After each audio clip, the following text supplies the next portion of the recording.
Chapter 1. Silas Marner, Past and Present. In the early years of the 19th century, strange-looking little men were often seen on the country roads, usually with a heavy bag on their shoulders. They were linen weavers, taking the linen they had woven to the women in the villages. Unlike the strong, healthy country people, they were small and thin, with tired white faces, bent backs, and round shoulders. They were often short-sighted too, because they had to look so closely at their work. To the villagers, the weavers looked almost foreign, and quite frightening. Where did they come from? Was it the devil who sent them? Who were their parents? How could you trust a man if you didn't know his father or mother? Country people used to be very suspicious of all strangers and travellers. They were also suspicious of clever people, people who could do something they themselves had not learnt to do. That is why the linen weavers, who often moved from towns to live and work in the country, were considered strangers all their lives by their neighbours, and were sometimes very lonely as a result. Silas Marner was one of these weavers. He lived in a small cottage near the village of Raveloe. Every day he worked at his loom in the cottage. The small boys of Raveloe had never heard the sound of a loom before, and sometimes they used to run up to his house to look quickly in at the window. If Silas noticed them, he lifted his short-sighted eyes from the loom to stare at the boys. There was something terrible about his stare, which made the boys run away at once, screaming with fear. The villagers believed that Silas had an almost devilish power, which he could use to harm them if he wanted, and so they were all afraid of him. Raveloe was an important-looking village, with a fine old church and a number of large farms, but it was at least an hour away from any other village, and very few strangers visited it, which explains why the villagers' opinions were so out of date. Silas Marner had first come to Raveloe 15 years before, as a young man. He and his way of life seemed very strange to the villagers. He worked long hours at his loom, and had no friends or visitors from the village or anywhere else. He never talked to his neighbours unless it was necessary for his work, and he never looked at any of the Raveloe girls.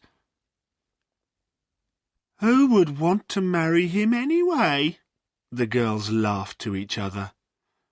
"Marry a dead man come to life again, with that unhealthy white skin and those insect-like eyes of his? Certainly not!"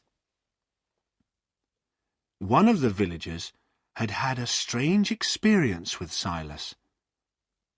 One evening, he had discovered the weaver resting on a field gate, his eyes open but unseeing, and his body cold and hard, like a dead man's. After a few moments, Silas appeared to wake up, said "Good night," and walked away. When this was discussed in the village, some people thought that Silas had had a fit, but others, like Mr. Macy, the church clerk, refused to accept a medical explanation. "No, he isn't ill, that weaver," said old Mr. Macey, shaking his head knowingly. "If he had a fit, he'd fall down, wouldn't he? I think his soul flies out of his body sometimes, and that's why he looks so strange. He doesn't come to church, does he? And how does he know so much about medicines? You all remember how he made Sally Oates better, when the doctor himself could do no more for her? That's the devil's work, believe me." However, the housewives needed Silas to weave their linen, and they could find nothing wrong with his work. The years passed, and Raveloe villagers did not change their opinion of the weaver. At the end of 15 years, they said exactly the same things about him, but they believed them more strongly. They also said that he had saved up a lot of money since he had come to Raveloe. Silas had come from a large town to the north of Raveloe. Here he had lived a very different life. Because he was one of a large number of weavers, he was not considered strange, and he belonged to an enthusiastic religious group. They met every Sunday at the chapel in Light Street. Once, at a chapel meeting, Silas had become unconscious and had sat without moving, hearing or seeing for over an hour. This experience made him specially interesting to the rest of the group. "We should not call this strange unconsciousness a fit," the minister, Mr. Paston, told them. "No, it's much more than that. In that moment, when he is absent from us, our young friend Silas's soul is open to a possible message from God. I believe he has been chosen by God." Silas's best friend at chapel was William Dane, a serious young man who was, some people thought, a little too sure of his own goodness and cleverness. Silas, however, could see no fault in him, and trusted his friend completely. They remained good friends when Silas became engaged to a young woman, Sarah, who belonged to the same chapel. In fact, Silas was delighted that Sarah did not mind if William joined them sometimes on their Sunday walks. Strangely, when Silas had his fit at the chapel meeting, William was the only one who disagreed with the minister. "To me, it looks more like the devil's work than God's," William had said. "Look deep into yourself, friend Silas. Is there any evil hiding in your soul?" Silas was hurt that his friend doubted him, and he began to be worried, too, about Sarah. She seemed to be showing signs of dislike towards him, but when he asked her about it, she did not give him any answer. At that time, one of the chapel leaders was dangerously ill, and because he had no family, some of the young men offered to sit with him at night. One night, Silas was sitting alone at the old man's bedside. Time seemed to pass slowly in the quiet, dark room, but suddenly he realized that the man was no longer breathing. He was dead. "Strange," thought Silas. "His body's cold. He's been dead for some time. Why didn't I notice? Perhaps I've had another fit. And it's already 4 o'clock in the morning. Why hasn't William come? He promised he'd come at 2 o'clock. He hurried out of the house to call the doctor and the minister, and then went to work as usual, still wondering why William had not arrived. But that evening, after work, William came to his room with the minister. They were both looking very serious. "You must come to the chapel at once," said Mr. Paston. "But why?" asked Silas, looking unhappily at them. "You will hear when you get there," was the only answer. Then, in the chapel, Silas stood alone, in front of all the people who were once his friends. The room was silent. There was a pocket-knife in the minister's hand. "Where did you leave this knife?" he asked. Silas was trembling at this strange question. "I don't remember," he answered. "Silas, Silas, you must confess," cried the minister. "Tell us the truth. This knife, your knife, was found at the dead man's bedside, and the bag of church money, which I saw there myself only yesterday, has gone." Silas did not speak for a moment. Then he said, "God knows I did not steal the money. Search my room. You won't find the money. I'm not a thief." "You were the only one in our dead friend's house last night when the money was stolen," said Mr. Paston. "William tells us he was suddenly ill, which prevented him from coming to take your place. We will search your room."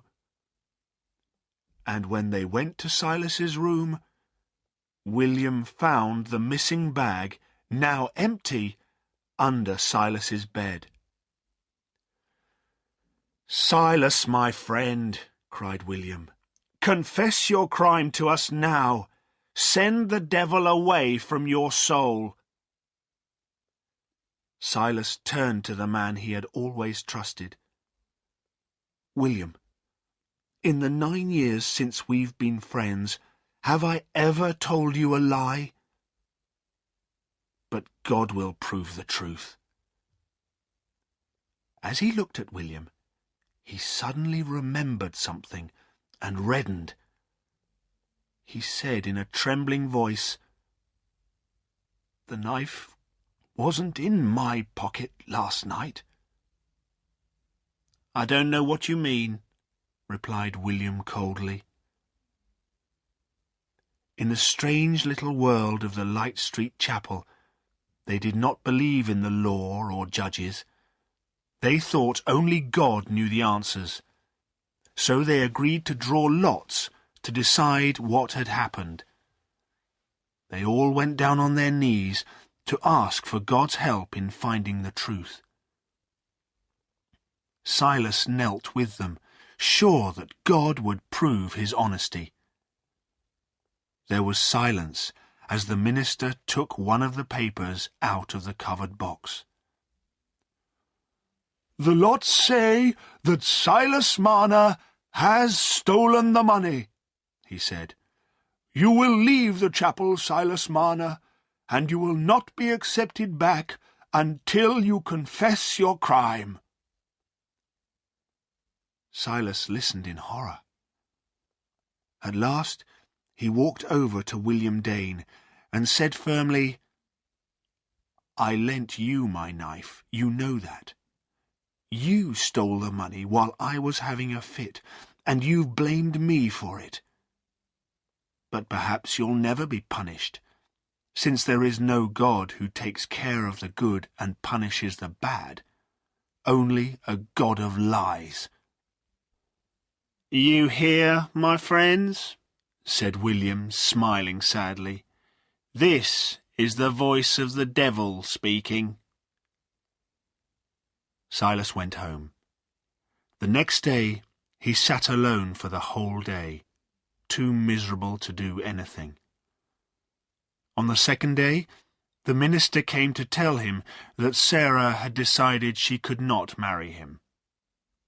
Only a month later, Sarah married William Dane, and soon afterwards Silas Marner left the town.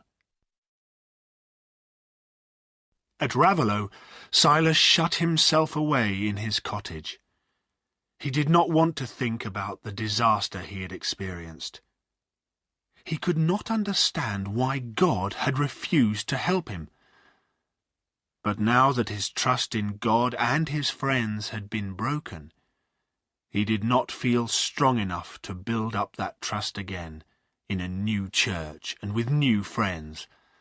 From now on, he would live in a dark, loveless, hopeless world. All that was left to him was his weaving, and he sat at his loom 7 days a week, working all the daylight hours. In the town he had earned less, and had given much of his money to the chapel for the old, the poor, and the sick. But now he began to earn more than ever before, and there was no reason for him to give away any of it. He was often paid for his linen in gold. He discovered that he liked holding the shining coins in his hand and looking at their bright faces. In his childhood, Silas had been taught by his mother to make simple medicines from wild flowers and plants. One day he saw the shoemaker's wife, Sally Oates, sitting at her cottage door, and he realized she had all the signs of the illness which had killed his mother. He felt sorry for Sally, and although he knew he could not prevent her dying, he prepared some medicine for her which made her feel much better. The villagers considered this a good example of Silas's strange, frightening power, but, as it had worked for Sally, they started visiting Silas to ask for help with their own illnesses. But Silas was too honest to take their money and give them useless medicine. He knew he had no special power, and so he sent them away. The villagers believed he was refusing to help them, and they were angry with him. They blamed him for accidents that happened to them and deaths in the village. So poor Silas's kindness to Sally did not help him make friends in Raveloe. But little by little, the piles of gold coins in his cottage grew higher. The harder he worked, the less he spent on himself.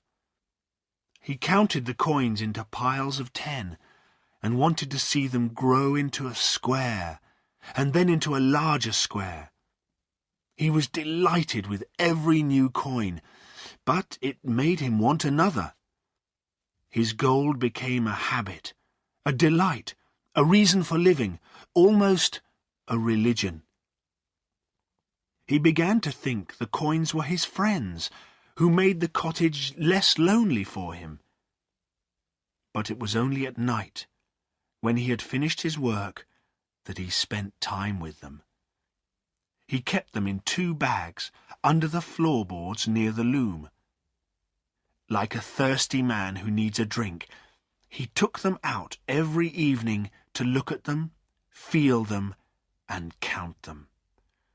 The coins shone in the firelight, and Silas loved every one of them. When he looked at his loom, he thought fondly of the half-earned gold in the work he was doing, and he looked forward to the years ahead of him, the countless days of weaving and the growing piles of gold.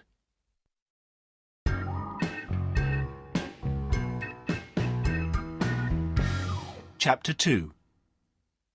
Godfrey and Dunstan Cass.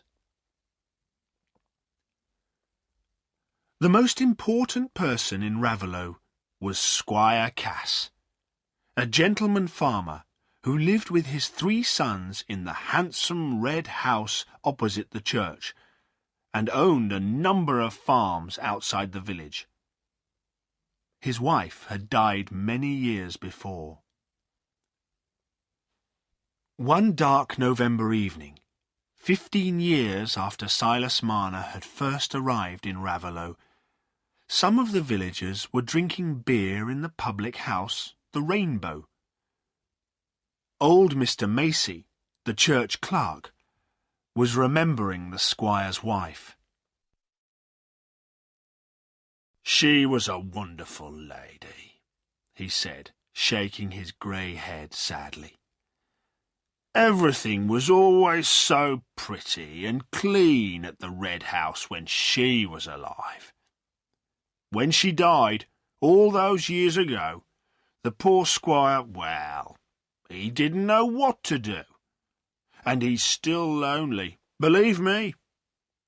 That's why we often see him in here in the evenings.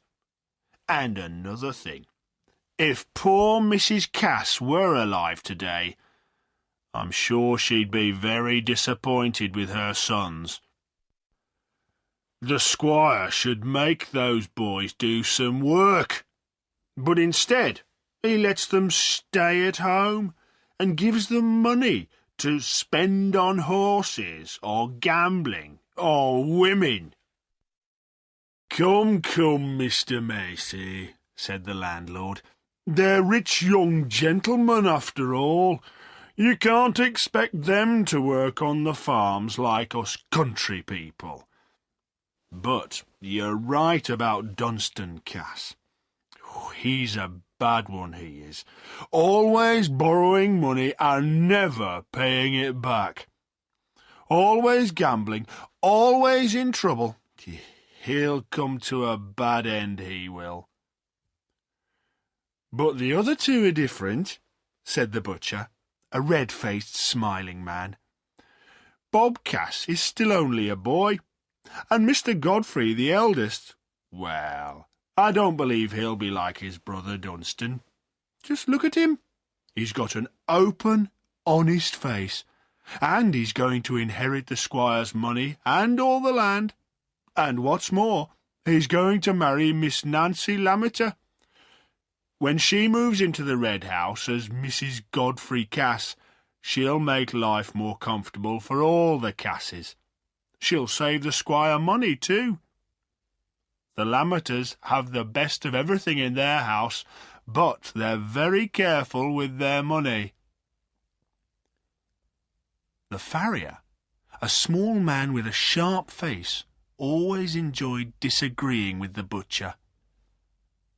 "Mr. Godfrey, marry Miss Nancy," he laughed. "That's what you think. Haven't you noticed how Miss Nancy has changed towards Godfrey since last year? You remember, he was away from home for days and days. Nobody knows what he was doing, but Godfrey hasn't been the same since then. Miss Nancy isn't stupid. She won't marry a man she can't trust." The landlord always tried to prevent his customers from arguing. "What you all say is very true, but let's hope that Mr. Godfrey doesn't lose his chance of marrying Miss Nancy." Meanwhile, at the Red House, Godfrey Cass was waiting for his brother in the sitting-room, with a very worried expression on his handsome face. Soon the door opened, and a heavy-looking young man entered. It was Dunstan. He had clearly been drinking. "How I hate him," thought Godfrey. "Well, sir," said Dunstan unpleasantly, "you sent for me, and as you're the oldest, and you'll be the squire one day, I have to obey you. So, what do you want?" "Just listen, will you?" replied Godfrey angrily. "If you aren't too drunk to understand. You must pay me back the money I lent you last month. You know I got it from Fowler of Church Farm. He owed the money to the squire, and asked me to give it to him. Now the squire is angry with Fowler for not paying, and I've got to give the money back." Dunstan came close to Godfrey and smiled in an evil way. "Well, my dear, kind brother, why don't you find the money yourself? That would be much less trouble for me." Godfrey controlled himself with difficulty. "Don't smile at me like that, or I'll hit you." "Oh, no, you won't," answered Dunstan, "because if you do, I'll tell the squire your secret. I'll tell him that his handsome eldest son fell in love with that poor girl Molly in the town and married her in a hurry. The squire'll be angry because you married her in secret, and he'll disinherit you. Then I'll get the house and land when the old man dies. But don't worry. I'm a good brother to you. I won't tell him, and you'll find the money to pay back. I know you will." "Where can I get the money from?" cried Godfrey. "I tell you, I haven't got any." "You could borrow it," said Dunstan carelessly. "Or wait, I've had a better idea. You could sell your horse." "Sell Wildfire? You know how much I love that horse." "Well, you could ride him to the hunt tomorrow. I know 2 or 3 men who'd be interested in buying him, and they'll be at the hunt, I'm sure. It'd be easy." "No, I haven't got time to go hunting tomorrow. I'm going to Mrs. Osgood's birthday dance." "Aha!" said Dunstan, laughing. "And perhaps you'll see sweet Miss Nancy there, and you'll dance with her, and you'll talk of love." "Be quiet!" shouted Godfrey, his face turning red. "Don't speak of Miss Nancy like that, or I'll kill you." "Don't get so angry, brother," answered Dunstan calmly. "You've got a very good chance with her. In fact, I advise you to be nice to her. You and I know that Molly's started drinking. Well, if she drinks too much one day and dies, then you could marry Nancy. She wouldn't mind being a second wife, if she didn't know there was a first. And luckily, you've got a kind brother who'll keep your secret well." Godfrey's face was white now, and he was trembling. "Look, Dunstan, I've nearly had enough of this. You can push a man too far, you know. Perhaps I'll go to the squire now and confess everything to him. He'll discover the truth one day, because Molly says she'll come and tell him. She wants everyone to know we're married. When the squire knows the truth, you won't get any more money from me." Dunstan replied lightly, "Do what you like, brother." Godfrey hesitated. He knew he had fallen into Dunstan's trap when he made the mistake of marrying Molly. It was Dunstan who had introduced his brother to Molly, hoping that Godfrey would fall in love and marry her. Dunstan was clearly delighted that his evil plan had succeeded. Godfrey was now in a difficult situation. He no longer loved his young wife, and could not stop thinking of Nancy Lammeter. He felt sure that with Nancy as his wife, he would not need to have secrets, and could be open and honest with everybody. But for the moment, he had to give Dunstan whatever he wanted, keep Molly happy, and lie to his father and his friends. If he told his father the truth, the situation would become impossible. The squire would disinherit him, and he would be just a poor working man for the rest of his life. And far worse than that, he would lose any hope of marrying Nancy. No, he could not accept that. He would find the money for Dunstan and wait for the situation to get better. Living with fear in his heart, the fear of being discovered, was better than living without Nancy's love. He turned to Dunstan. "It's just like you to talk of selling Wildfire, the best horse I've ever had." "Let me sell him for you. You know I'm good at buying and selling. I can ride him to the hunt for you tomorrow and bring you back the money. But you must decide. You lent me that money, and you'll have to pay it back to the squire. So it's your problem, not mine." Godfrey thought for a moment. "All right," he said. "But make sure you bring me back all the money, Dunstan." The next morning, as Dunstan was riding Wildfire out of Raveloe, he passed the old quarry. All the stone had been taken out of it, and it was no longer used.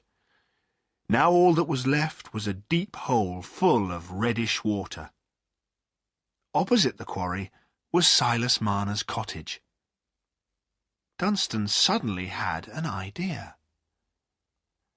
Everybody in Raveloe talks of the weaver's money.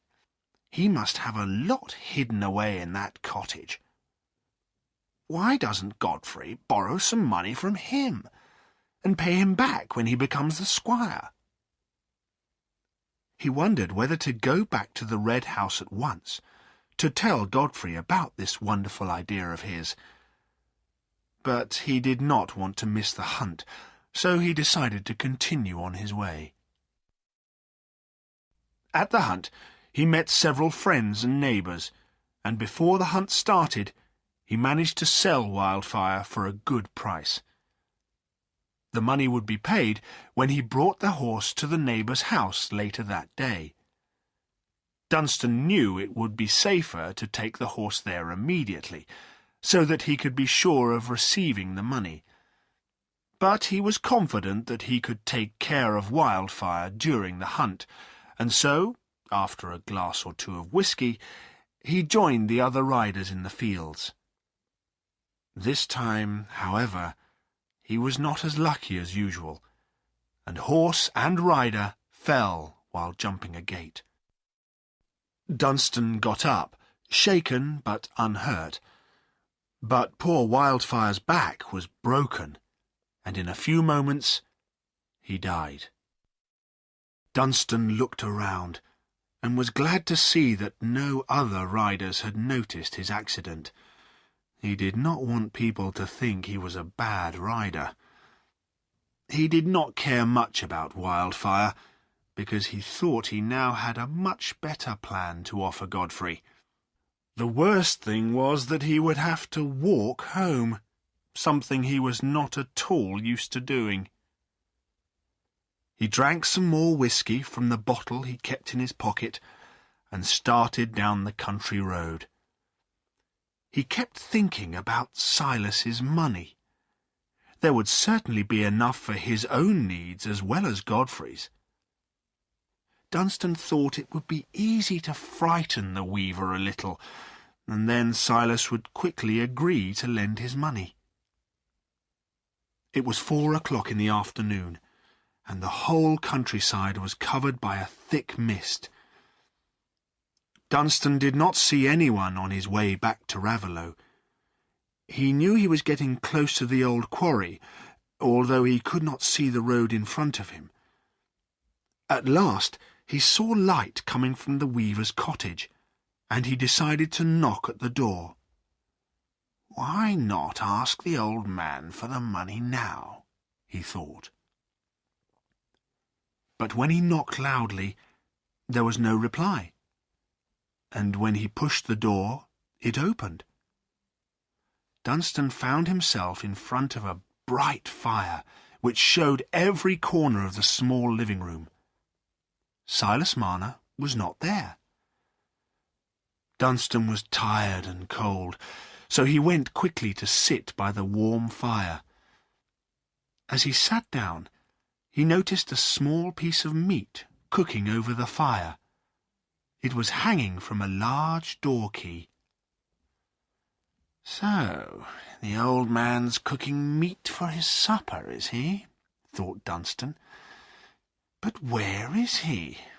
Why is his door unlocked? Perhaps he went out to fetch some wood for the fire and fell into the quarry. Perhaps he's dead." This was an interesting new idea. And if he's dead, who inherits his money? Who would know that anybody had come to take it away? And the most important question of all, where is the money? Dunstan's excitement made him forget that the weaver could still be alive. He wanted Silas to be dead, and he wanted Silas's money. He looked round the cottage again. There was very little furniture, just a bed, the loom, 3 chairs and a table. Dunstan looked under the bed, but the money was not there. Then he noticed a place on the floor, near the loom, where the floorboards looked different. By pulling up one of the boards, he discovered Silas's hiding place. He took out the 2 heavy bags filled with gold, put the boards back, and hurried to the door. Outside, the rain was falling heavily, and he could not see anything at all. Carrying the heavy bags, he stepped forward into the darkness.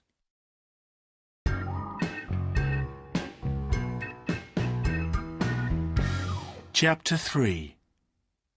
Where is Silas's gold? When Dunstan Cass left the cottage, Silas Marner was only 100 metres away. He was walking home from the village, where he had gone to buy what he needed for his next day's work. His legs were tired, but he felt almost happy. He was looking forward to supper time, when he would bring out his gold. Tonight he had an extra reason to hurry home. He was going to eat hot meat, which was unusual for him, and it would cost him nothing, because someone had given him a piece of meat as a present. He had left it cooking over the fire. The door key was needed to hold it safely in place, but Silas was not at all worried about leaving his gold in the cottage with the door unlocked. He could not imagine that a thief would find his way through the mist, rain, and darkness to the little cottage by the quarry.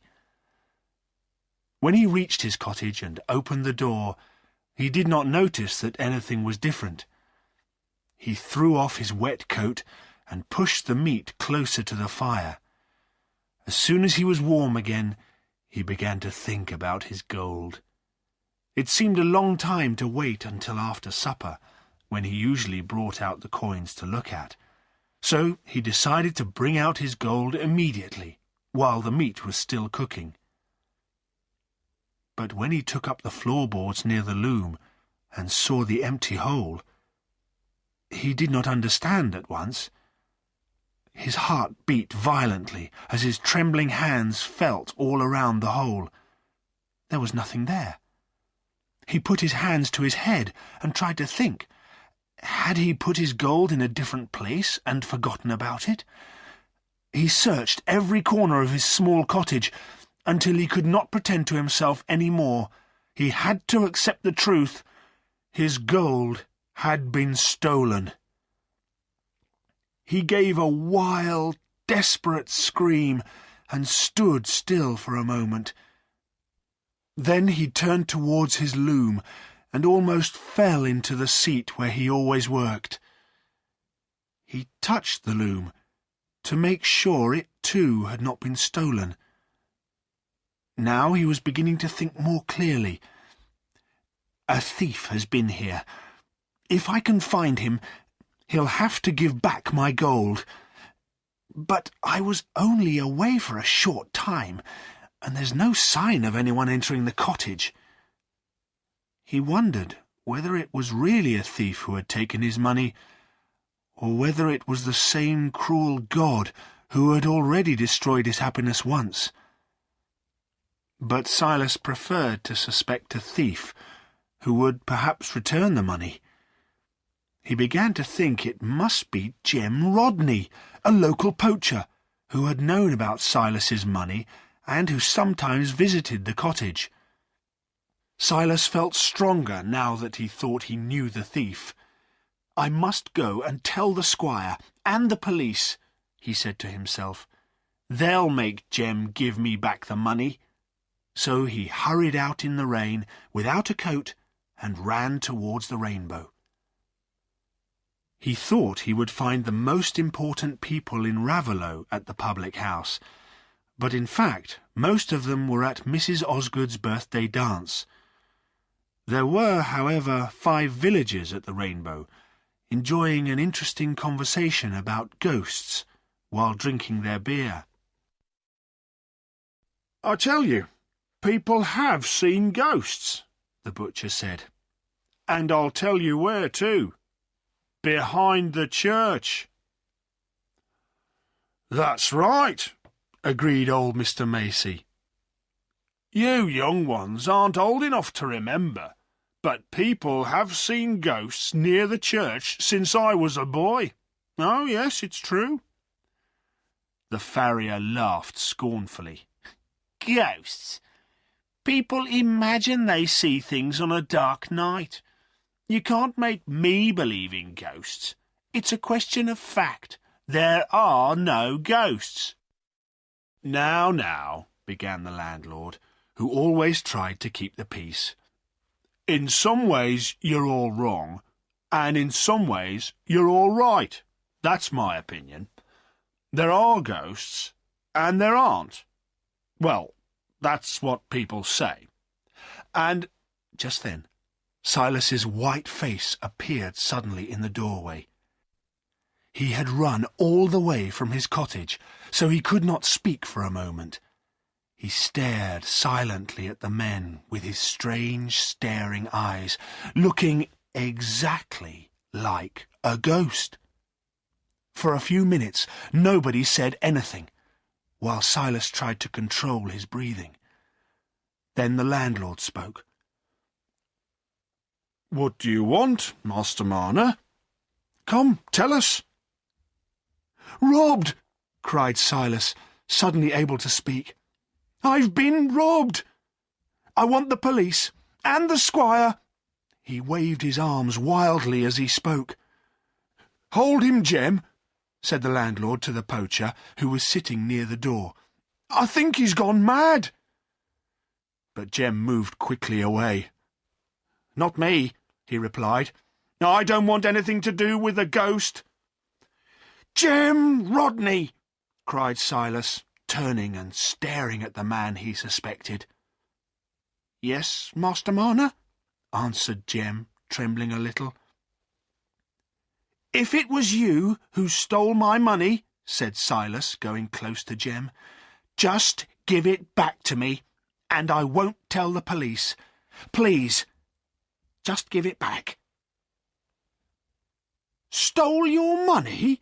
cried Jem angrily. "I'll throw this glass at you if you accuse me of stealing your money." "Come now, Master Marner," said the landlord firmly, taking Silas by the arm. "You must explain what you mean if you want us to believe you. And sit down by the fire to dry your clothes. You're very wet." "That's right," said the farrier. "No more staring like a madman. That's what I thought you were at first. Not a ghost, of course." the weaver sat down in the centre of the little group of men and told his story. It felt strange but pleasant to him to talk to his neighbours and tell them his problems. The men realised at once that Silas was telling the truth. They had suspected him of working for the devil, but they knew now that the devil was no longer taking care of him. "Well, Master Marner," said the landlord in the end, "you mustn't accuse poor Jem. He sometimes steals a chicken, we all know that, but he's been sitting here drinking with us all evening, so he's not the thief." "That's right," said old Mr. Macey. "You can't accuse someone who hasn't done anything wrong, Master Marner." These words brought the past back to Silas, and he remembered standing in front of his accusers in the Light Street chapel. He went up to Jem. "I was wrong," he said miserably. "I'm sorry, Jem. I had no reason to accuse you. But where can my gold be?" "Perhaps some stranger came to your cottage while you were out," said the farrier. "But we must report the robbery to the police and the squire immediately." Next morning, when the whole village heard about the stolen gold, they all discussed it excitedly. A few people still did not trust Silas or believe his story. Most people, however, were suspicious of the peddler who had visited Raveloe the month before. Perhaps he had returned to hide near the quarry and steal the money when Silas left his cottage. Several villagers thought they remembered his evil-looking face and felt sure he was not honest. Silas himself remembered that the peddler had come to his cottage door recently. He hoped the peddler was indeed the thief, because the police could catch him and make him give back the money. His home seemed very empty to him without his gold, and he desperately wanted to get it back.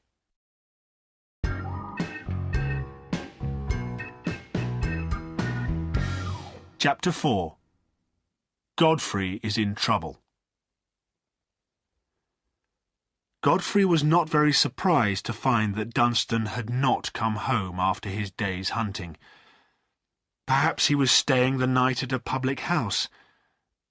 But when Dunstan did not return home the next day, Godfrey began to worry about Wildfire. He did not trust his brother, and wondered if Dunstan had gone away to spend the money on gambling. So he decided to go to look for him. On the road near Raveloe, he met his neighbour, John Bryce, who had arranged to buy Wildfire from Dunstan. "Well, Godfrey," said Bryce, "did your brother tell you about the horse?" "What do you mean, John?" replied Godfrey quickly. "No, he hasn't been home yet. What's happened to my horse?" "Ah, so he was yours, was he? Dunstan told me you'd given him Wildfire. I was going to buy him, you know." "What's Dunstan done? Is Wildfire hurt?" asked Godfrey crossly. "Worse than that," answered Bryce. "I'm afraid your horse is dead. We've only just found him. Your brother rode him to the hunt, and the horse fell at a gate and broke his back. So, you haven't seen Dunstan since yesterday?" "No, and he'd better not come home now," replied Godfrey angrily. "How stupid I was to trust him with my horse." "But where can Dunstan be? I suppose he wasn't hurt, because we didn't find him near the horse." "Him," said Godfrey bitterly. "Oh, he'll be all right. He'll never be hurt. He only ever hurts other people. We'll hear of him soon enough, don't worry." Bryce said goodbye and rode away. Godfrey rode slowly back into Raveloe, thinking about what he would very soon have to do. There was no longer any escape. He must confess the whole truth to his father. For the rest of the day he planned what he would say. He would explain that he had lent Fowler's money to Dunstan, because Dunstan knew his secret. That would be the right moment to tell the squire about his secret marriage to Molly. But he'll be very angry, thought Godfrey. And when he's angry with people, he just wants to punish them. He won't listen or calm down. But perhaps he'll keep my secret. He's so proud of the family name, and if he disinherited me, everyone would talk about it. When he went to bed that night, Godfrey thought he had decided what to say. But when he woke up in the morning, he could not see any reason to confess to the marriage. Why should he lose the chance of marrying Nancy? Why should he tell the whole truth now, when perhaps it was not necessary? No, it would be better to go on in the same way as before. Perhaps Dunstan would stay away for a while, and then there would be no need to tell his father about Molly. But today I'll tell the squire about the money, he thought. He'll have to know about that. Godfrey was already in the dining room when his father arrived for breakfast. The squire sat down at the head of the table and ordered the servant to bring him some beer. "Haven't you had breakfast yet, Godfrey?" he asked. "Yes, I have, sir," replied Godfrey, "but I was waiting to speak to you." "Well, you young people have plenty of time," answered the squire.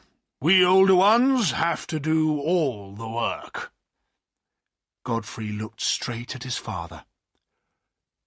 "Sir," he said bravely, "I must tell you, something very unfortunate has happened to Wildfire." "What? Has he broken a leg? I thought you could ride better than that. Well, you can't expect me to pay for a new horse. I'm very short of money at the moment, and I'm angry with Fowler. He still hasn't paid me what he owes me.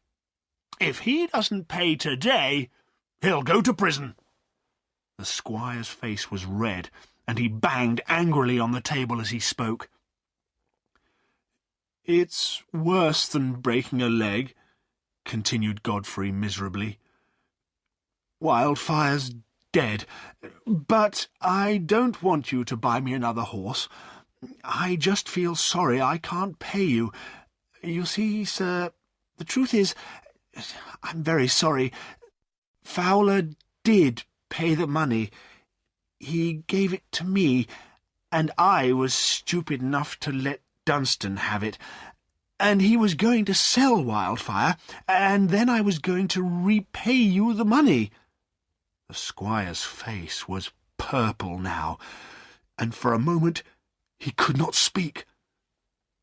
You let Dunstan have my money? Why did you give it to him? And why did he want it?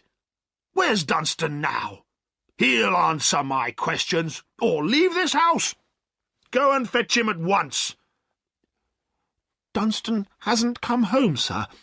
The horse was found dead, and nobody knows where Dunstan is." "Well, why did you let him have my money? Answer me," said the squire, staring angrily at Godfrey. "Well, sir, I don't know," replied Godfrey, hesitating. He was not good at lying, and was not prepared for his father's questions. "You don't know?" the squire repeated scornfully. "Well, I know why. I think you've done something wrong, and you've bribed Dunstan to keep it a secret. That's it, isn't it?" The squire had made a very clever guess, and Godfrey's heart banged in sudden alarm. He was not ready to confess everything yet. "Well, sir," he said, trying to speak carelessly, "it was just a little business between Dunstan and me. You wouldn't be interested in it, you know." "How old are you now? 26? asked the squire angrily. "Old enough to look after your money and mine too. I've been much too generous to you boys, but I'm going to be harder on you all from now on.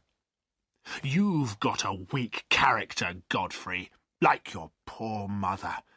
I think you need a wife who knows what she wants, because you can't decide anything by yourself. When you were thinking of marrying Nancy Lammeter, I agreed, didn't I? Have you asked her or not?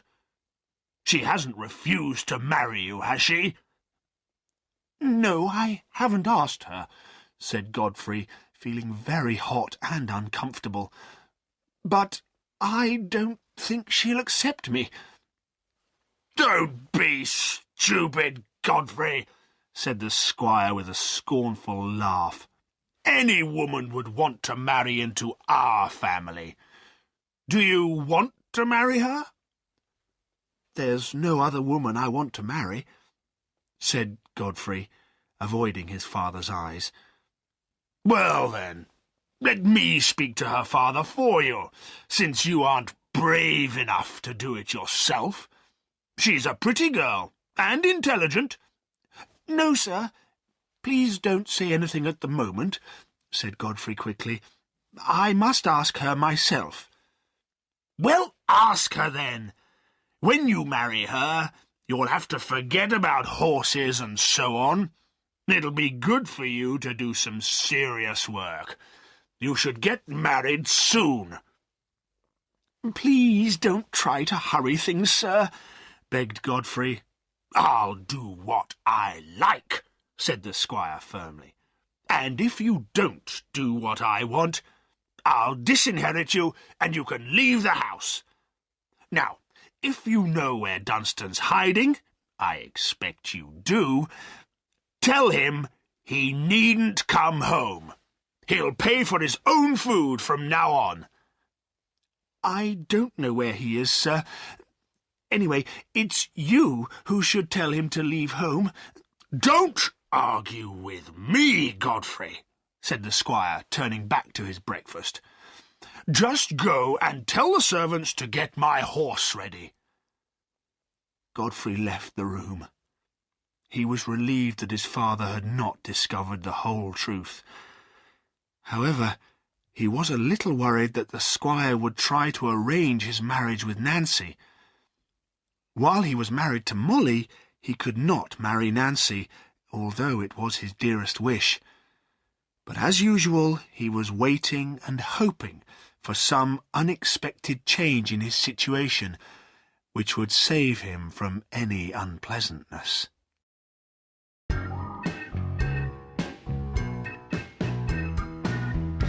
Chapter 5. Silas's Neighbours. In the weeks following the robbery, the police tried hard to find the peddler, because so many people suspected him of being the thief. But there was no sign of him in any of the towns and villages round Raveloe. Nobody was surprised at Dunstan Cass's absence. Once before he had stayed away for 6 weeks and then come back. Nobody imagined he could have anything to do with the robbery. The villagers continued to discuss Silas and his lost gold, but they had no more explanations to offer. Silas himself still had his loom and his work, so he went on weaving. But the only thing that had made his life worth living had gone, and now he had nothing to look forward to. A lifetime of empty evenings lay ahead of him. He did not enjoy thinking of the money he would earn, because it reminded him of the money he had lost. As he sat weaving, he sometimes used to moan quietly to himself, and in the evenings, as he sat alone in front of the fire, he used to put his head in his hands and moan again. But this disaster had one good result. Little by little, Silas's neighbours realised it was wrong to be suspicious of him. He was just a poor, simple, harmless man who needed their help. They showed their new opinion of him in many different ways. Some of the women, who were baking cakes and preparing meat for Christmas, brought him presents of food. Some of the men, who had nothing to give him, stopped him in the village to ask about his health, or visited him to discuss the robbery. They often finished their conversation by saying cheerfully, "Now you're the same as the rest of us. We're poor too. Cheer up, Master Marner. If you get ill and can't work any more, the squire'll give you food, and your neighbours will take care of you." This did not make Silas feel better, but he realised it was meant kindly. Old Mr. Macey, the church clerk, came to the cottage one day to explain how his opinion of the weaver had changed. "You see, Master Marner," he said in his high old voice, "I used to think you worked for the devil. You've always looked strange, you know, but now I'm sure you're not evil. Just a little bit crazy. That's what I tell the neighbours." He stopped to give Silas time to reply, but the weaver did not speak. He was sitting with his head in his hands as usual. He knew that the old man was trying to be kind, but he was too miserable to show any interest. "Come, Master Marner, what's your answer to that?" asked Mr. Macey, a little impatiently. "Oh," said Silas, slowly lifting his head. "Thank you. Thank you for your kindness." "That's all right," replied the old man, pleased. "Now, you shouldn't sit here moaning, you know. Here's my advice to you. Ask Tukey in the village to make you a Sunday suit. I don't expect you've got one. And then you can come to church with your neighbours. It'll make you feel better. You're not an old man yet, although you look like one. How old were you when you came here first? 25? "I don't remember," answered Silas, shaking his head. That evening, Mr. Macey told a number of villagers at the Rainbow, "Poor Master Marner doesn't know how old he is, and I don't suppose he knows what day of the week it is. He really is a bit crazy." Another villager, Dolly Winthrop, was also worried about Silas's absence from church. She was a large, fresh-faced woman with a sweet, patient smile, who was always busy from early morning until late at night, and who went to church herself every Sunday. She believed in helping her neighbours, and if someone in Raveloe was ill or dying, Dolly was often asked to take care of the patient. This good, sensible woman decided that Silas needed her help. So, one Sunday afternoon, she took her son Aaron, a pretty little boy of 7, to visit the weaver. As they came closer to the cottage, they heard the sound of the loom. "Oh, dear! Working on a Sunday! That's bad," said Mrs. Winthrop sadly. She had to knock loudly on the door before Silas heard. He said nothing, but opened the door to let them in, and Dolly sat down in an armchair. "I was baking yesterday, Master Marner," she said, "and I've brought you some of my cakes. Here they are." "Thank you," replied Silas, taking the little bag of cakes Dolly was holding out to him. Aaron was hiding behind his mother's chair, in childish fear of the weaver. "You didn't hear the church bells this morning, perhaps, Master Marner?" Dolly asked gently. "This cottage is a long way from the village." "Yes, I heard them," answered Silas. For him, Sunday bells did not mean anything. There had been no bells at the Light Street Chapel. "Oh," said Dolly. But do you have to work on a Sunday? You could make Sunday different from the other days, you know, by washing yourself, and cooking a little piece of meat, and going to church. And, Master Marner, Christmas Day will be here soon. If you put on your best clothes and go to church and see the flowers and hear the singing, you'll feel much better. You'll know there is someone you can trust." Dolly did not usually talk so much, but the matter seemed extremely important to her. No, Silas replied. "I don't know anything about church. I've never been to church." "Never been?" repeated Dolly. "Were there no churches in the town you were born in?" "Oh, yes," said Silas. "There were a lot of churches. It was a big town, you see. But I only ever went to chapel." Dolly did not understand this word, but was afraid of asking any more questions in case chapel meant something evil. After considering carefully for a moment, she said, "Well, Master Marner, it's never too late to start going to church. It's very pleasant listening to the singing and the good words. If we go to church, then when trouble comes, someone will take care of us. And if we do our best, then I believe someone will help us when we need help." Dolly's explanation of her simple religion did not seem at all clear to Silas, but he did understand that she was asking him to go to church. He did not want to agree to that.